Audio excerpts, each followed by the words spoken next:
Settima giornata nel girone B di Serie B del campionato femminile. Il Padova torna in casa per ospitare il Foligno con l'obiettivo di tornare alla vittoria dopo la battuta d'arresto di Perugia. Foligno, che è ultimo in classifica, finora ha raccolto solo sconfitte ma parte meglio rispetto alle biancoscudate, per poco non va in vantaggio approfittando di questa disattenzione, di questo pasticcio della difesa del Padova. Prima Morlupo, il suo tiro viene salvato sulla linea, poi non riesce però a spazzare bene il Padova e quindi c'è questa doppia conclusione di Bianconi. La sfera alla fine termina fuori. Passata la paura però il Padova comincia a macinare gioco. Michelon dai 25 metri, tiro, colpisce in pieno il palo. Siamo al 18esimo. 2 minuti più tardi invece Rossella D'Antonio a presentarsi in area di rigore, va con il sinistro, para però il portiere. È quasi un assedio quello del Padova. Ancora Michelon che riesce a rubare palla, ancora un tiro che scheggia l'incrocio dei pali. Ancora Padova.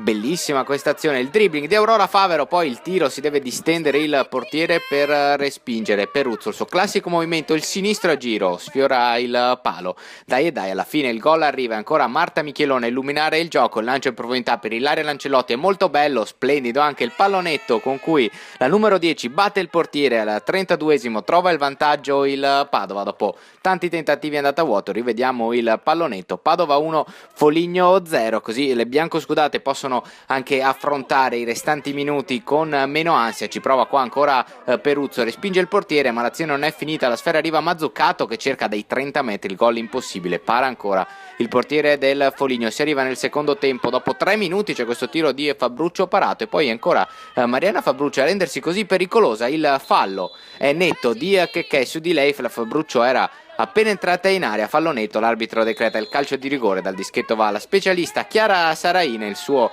sinistro è molto angolato e sigla così il 2-0, secondo gol in campionato per Saraina. Partita messa in ghiaccio dal Padova, anche se il Foligno comunque è tenace, continua ad attaccare. Qua va vicino al 2-1 con questo destro di Mannucci, girandola di cambi. Poi per il Padova entra Lisa Dal Bianco che si fa subito vedere con questo bolide parato così dal portiere. Ancora Padova, Favero il diagonale, para con le ginocchia il portiere. Il Padova non si accontenta dei 2 gol, ci prova anche Saggiona che lei neoentrata scheggia la traversa. Poi Rossella D'Antonio con il destro, ancora una parata, si arriva nei minuti finali. Fabruccio è bravissimo a recuperare questo pallone, a servire così Lisa Dal Bianco che si invola verso l'area di rigore. Il suo diagonale è molto preciso, segna il 3-0 a 2 minuti dal 90esimo, ma non basta al Padova, mentre rivediamo lo splendido gol di Dal Bianco. Non basta però il 3-0, il Padova infatti passa meno di un minuto e le biancoscudate arrotondano. Qua l'ottimo lavoro